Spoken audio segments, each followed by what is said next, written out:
Hola, continuamos con el tema 8, citoplasma y herencia. Estamos trabajando con los orgánulos involucrados en este tipo de herencia. Ahora vamos a hablar un poco de mitocondrias y el ADN que contienen las mitocondrias, que es el ADN mitocondrial, y a los genes que están ubicados en ese ADN que se denominan condriogenes. Las mitocondrias junto a los cloroplastos son los encargados de suministrar toda la energía que necesita la célula para vivir. En este caso las mitocondrias cumplen la fosforilación oxidativa, que es oxidar metabolitos a partir del ciclo de Krebs, ¿no?, para generar ATP. Y que esa generación de ATP depende de la cadena de transporte de electrones.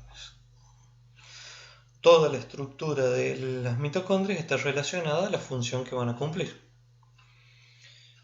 Al igual que cloroplastos, son orgánulos semiautónomos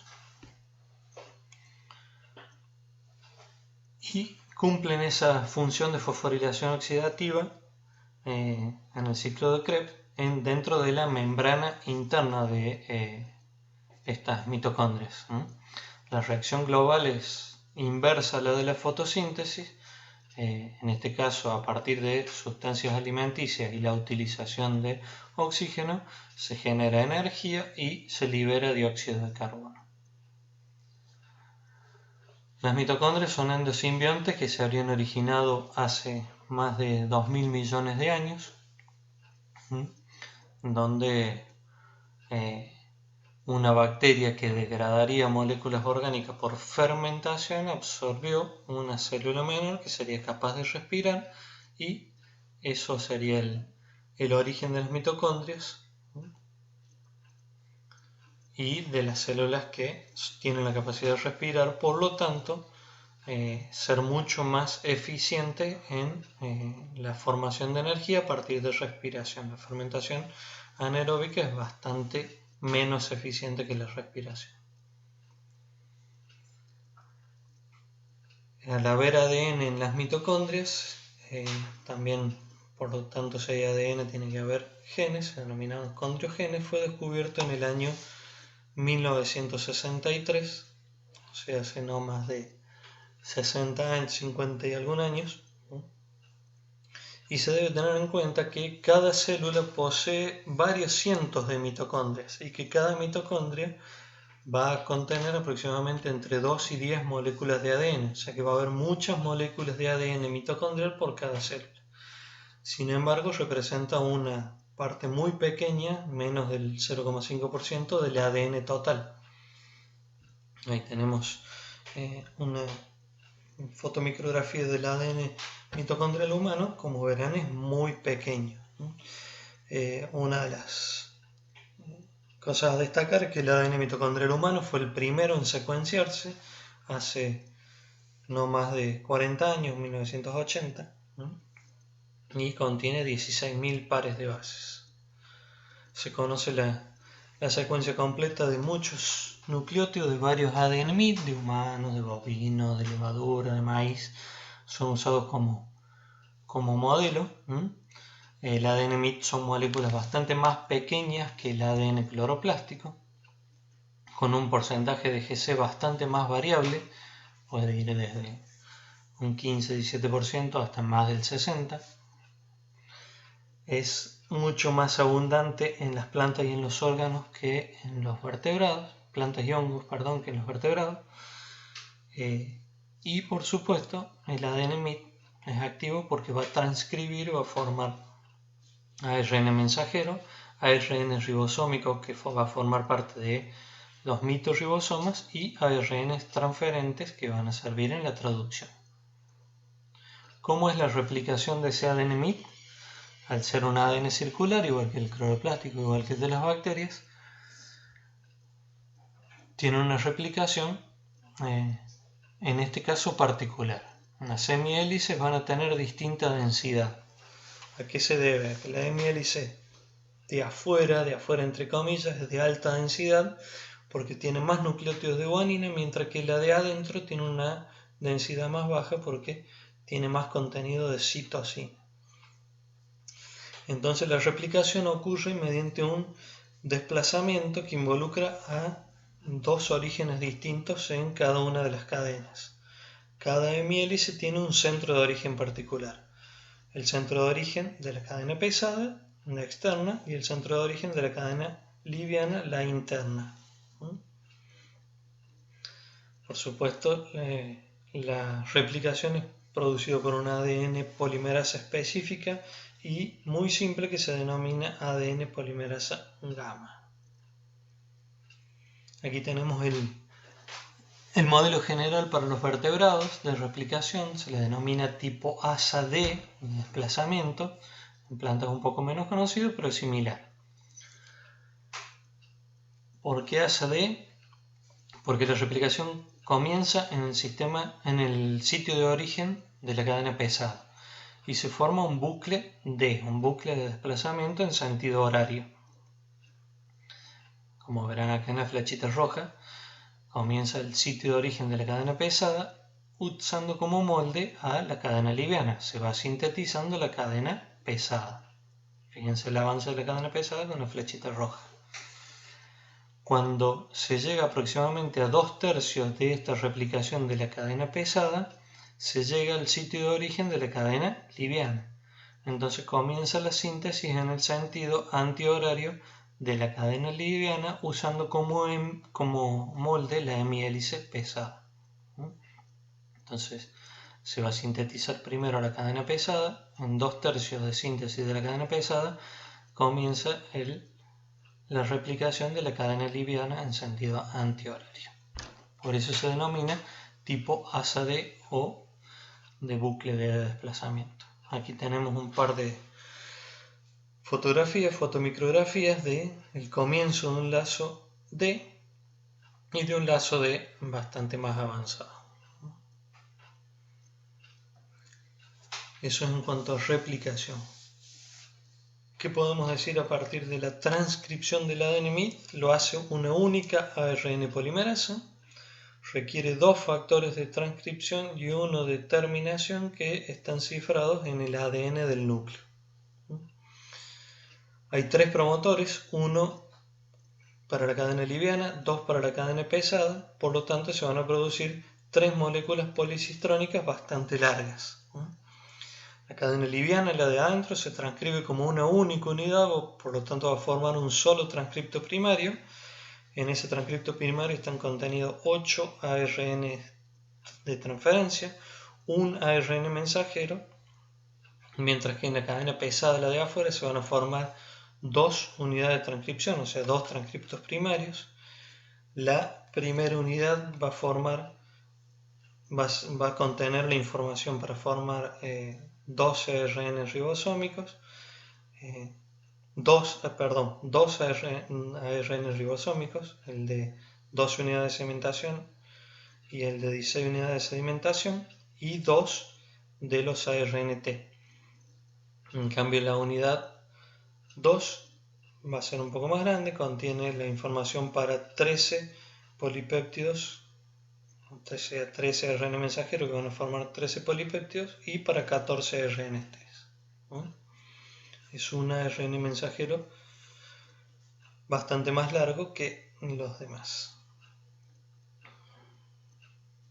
La unidad 2 corresponde a casi la totalidad de la cadena pesada. Por eso decimos que es bastante más grande. Por lo tanto, si son policistrónicos, estos ARN deben ser procesados. Hay que cortar los cortar los espaciadores y separar cada uno de los cistrones. Generalmente los espaciadores están separados por ARNTs. Entonces la conformación en hoja de trébol de los ARNT sirve de corte para el procesamiento de estos ARN policistrónicos.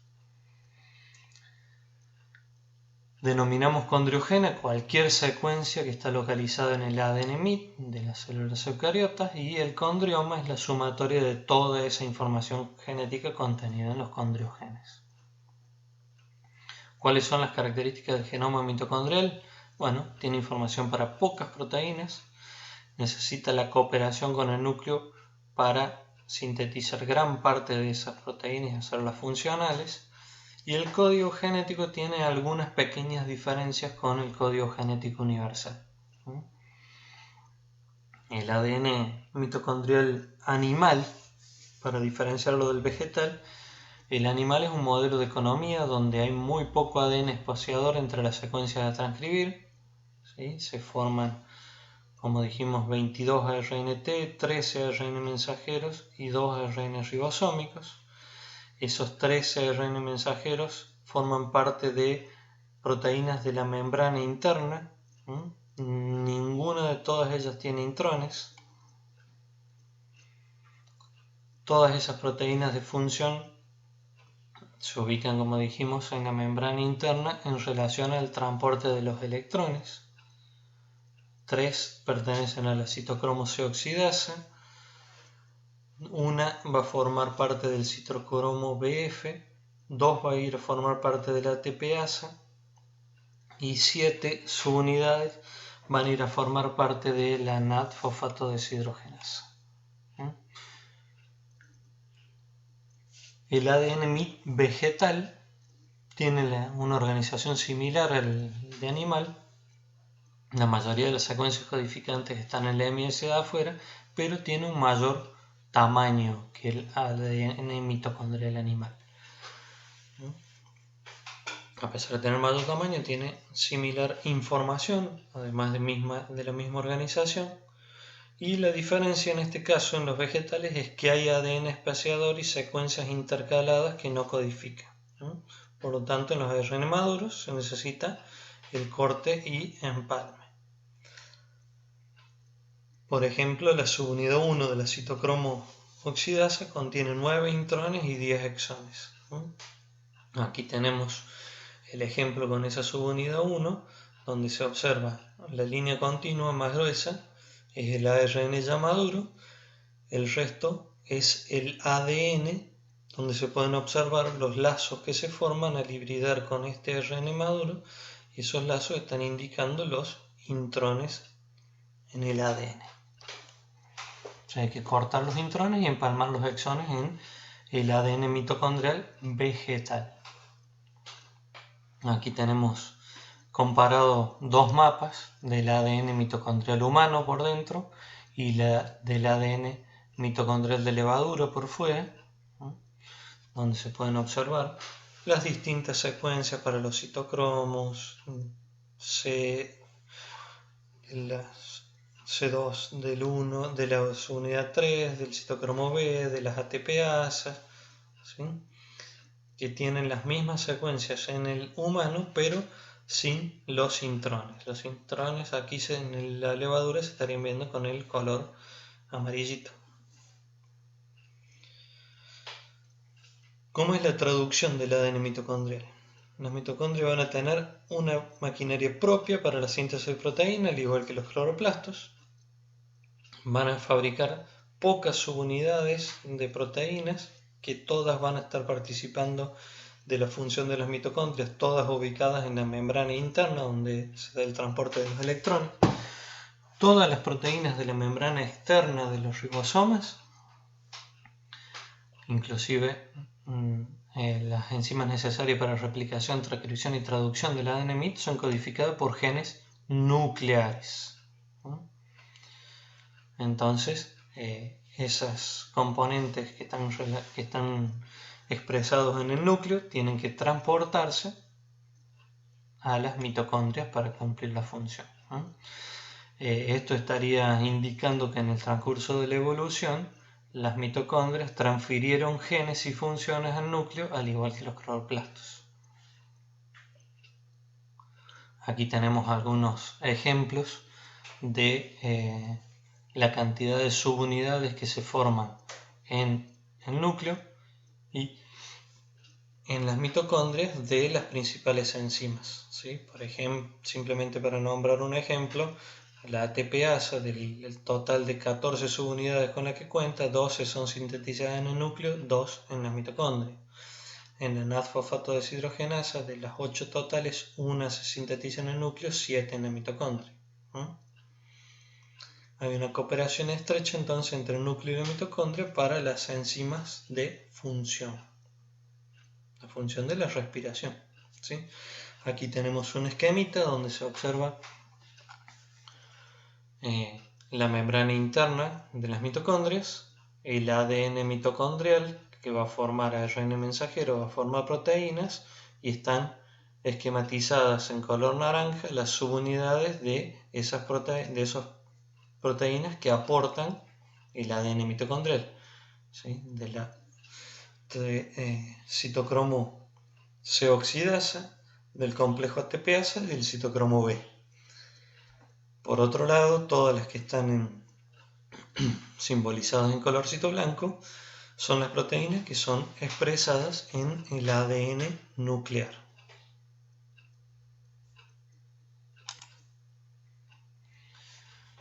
Bueno, ¿qué sucede con el ADN mitocondrial y el código genético? Bueno, el ADN mitocondrial posee un código genético levemente diferente al código genético universal, inclusive con algunas pequeñas diferencias entre especies. Aquí tenemos algunos ejemplos. El codón UGA, que en el código genético universal es de terminación, en el ADN MIT de levadura, de humano o de neuróspora, va a sintetizar o va a codificar para triptófano. Otro ejemplo, el AUA, que codifica isoleucina en el código genético universal, en el ADN mitocondrial de humano y de levadura, va a codificar para metionina. Por eso se observan algunas pequeñas diferencias con el código genético universal e inclusive diferencias entre especies en cuanto a la codificación de los codones. Insisto, son pequeñas diferencias. Entonces, en resumen, las mitocondrias son orgánulos semiautónomos, tienen ADN activo que va a transcribir ARN mensajero, ribosómico y transferente, tienen ribosoma, un sistema propio de síntesis de proteína, fabrican un pequeño número de polipéptidos que conforman subunidades de proteínas bastante más complejas. Todas esas subunidades, esas proteínas, se ubican en las membranas internas, están relacionadas con la función, que en este caso es transporte de electrones, y el crecimiento y función de los ribosomas es un producto de la acción integrada con sistemas propios de la mitocondria y sistemas nucleares, que cooperan en tiempo y espacio para sintetizar todos sus componentes. También en resumen, ¿cuáles son las semejanzas de mitocondria y cloroplastos con los procariotas? El ADN circular y sin histones. La síntesis proteica se inhibe por drogas que no tienen efecto en el citoplasma y a su vez al revés, drogas que inhiben la síntesis de proteína en el citoplasma no inhiben la síntesis de proteína en mitocondrias y cloroplastos. Los ARN ribosómicos son muy parecidos. Los ribosomas híbridos entre una bacteria y un cloroplasto y entre una planta y mamífero son funcionales. No son funcionales la bacteria planta o bacteria mamífero, sería entre procariontes y eucariontes, no son funcionales, pero sí bacteria y cloroplasto, para dar una idea de la semejanza. Si estamos hablando de que hay herencia, y la herencia, como dijimos antes, es de tipo materna, también puede haber cambios, mutaciones. En este caso vamos a ver un ejemplo de una mutación en el ADN mitocondrial que produce cepas deficientes respiratorias que no pueden utilizar el oxígeno, sí pueden vivir por fermentación. Entonces esto permitió conocer que el ADN de este tipo de mutaciones está ubicado en las mitocondrias. ¿Qué se observó o qué se hizo? Se observaban colonias pequeñas que no esporulaban, o sea, colonias que crecían mucho menos que las demás, y se tomó esas colonias pequeñas, se las apareó con cepas que esporulaban de manera normal, cepas normales, y cuáles fueron los resultados. Esas pequeñas colonias que no esporulaban se les llamó petit, entonces se hizo las cruces entre petit y normal. Si se usaba la petit como hembra y la normal como macho, se observaba una segregación un medio, por lo tanto una segregación mendeliana y transmisión vía nuclear vía cromosómica. Pero también en algunos casos se observaba que la descendencia era todo petit, igual al progenitor materno. Había una ausencia de recombinación. Entonces, la transmisión era uniparental vía citoplasmática y la deducción fue muy simple, que había dos causas genéticas distintas de esa deficiencia respiratoria. En el primer caso se debía a mutaciones en el núcleo y en el segundo caso a mutaciones debidas al ADN ubicado en las mitocondrias. Entonces, como las proteínas funcionales se forman a partir de subunidades codificadas en el núcleo y en las mitocondrias, se demostró que el ADN mitocondrial también podía sufrir mutaciones y daba origen a este tipo de mutantes.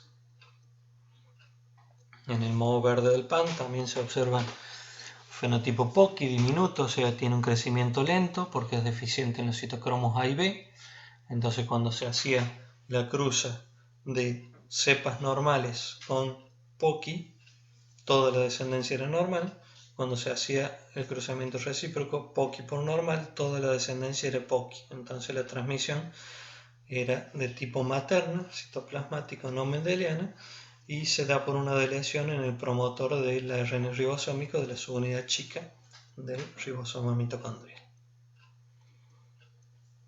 De la misma manera se conocen una gran cantidad de citopatías humanas referidas a deficiencias respiratorias, a deficiencias musculares, cardiopatías que están provocadas por mutaciones provocadas en el ADN mitocondrial.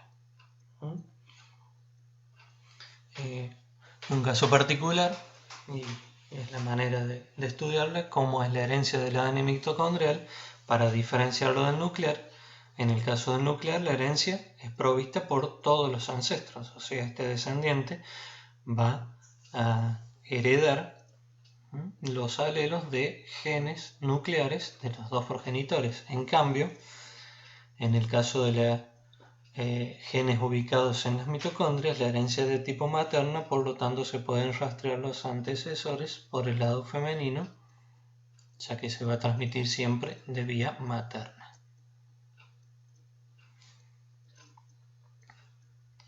Bueno, esto para hablar un poco de los orgánulos semiautónomos. En el próximo video vamos a hablar de los organelas autónomas.